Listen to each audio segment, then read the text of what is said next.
Kí ló dé tó jókòó síta? My dear, báwo? Wọ́n wọ́n ti múná lọ ní orúdó ẹ̀ mú. Mo ṣe ti sáà láti jókòó síta ní. Wọ́n dẹ̀ tan jẹnẹrétọ̀. Ó wù mí kí n tàn, but kò sówó tí mo lè fi ra epo. Ìfẹ́ mi, mo tún ti ronú.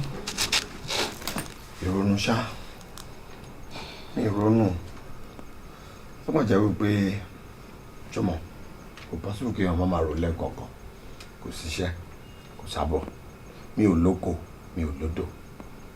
Ìwọ náà wò, mo fẹ́ ra petrol kí n fi tán náà, mi ò dá ní owó lápò láti lè lọ́ọ́ fẹ́ ra. Ó tó rò lẹ́ẹ̀kọ̀ọ̀kan. Má worry, mo understand ẹ. Ọlọ́run tó ti kọ́ pé ó máa jẹ́yàn láyé náà ló ní kan sáàkẹ́ lẹ́nu iṣẹ́. Ọ̀rọ̀ òye mi bí a kò tàn mọ́lẹ̀sẹ̀. Ok, tí wọ́n bá sáàkẹ́ ni ó ṣeé ṣe kíró àǹfààní yìí má tọ́ sí i. Ṣorí bó ṣe ń wò mí, ilé ọlá àtọlà ni wọ́n bí mi sí. Ìwọ. Bẹ́ẹ̀ ni, èmi nìkan ni bàbá àti ìyá mi bí. Wọ́n fi ọlá tó tó ọlá àti ọrọ̀ tó tọ́rọ̀ sílẹ̀ fún mi kó tó di pé wọ́n jọ́ lọ́run nípè. But kí n má bàa wá bọ́ sọ́wọ́ ọkùnrin alágbèdá ni mo ṣe ń gbègbè ayé tí mò ń gbé.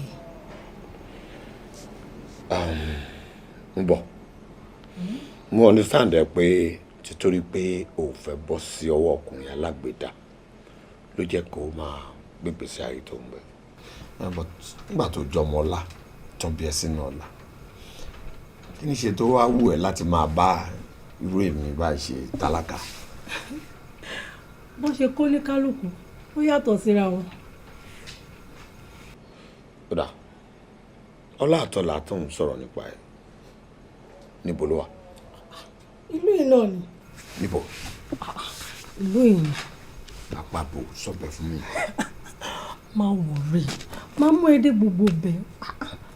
Nǹkan tí mo kàn fẹ́ bí ẹni pé ṣé o lè run company daddy mi tó fi sílẹ̀ fún mi? Why not? Mo lè jẹ́ manager náà. Ìwọ gangan ló máa ní.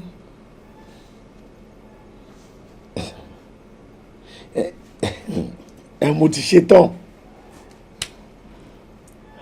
Anyway, jẹ́ ká kóra wa wọlé.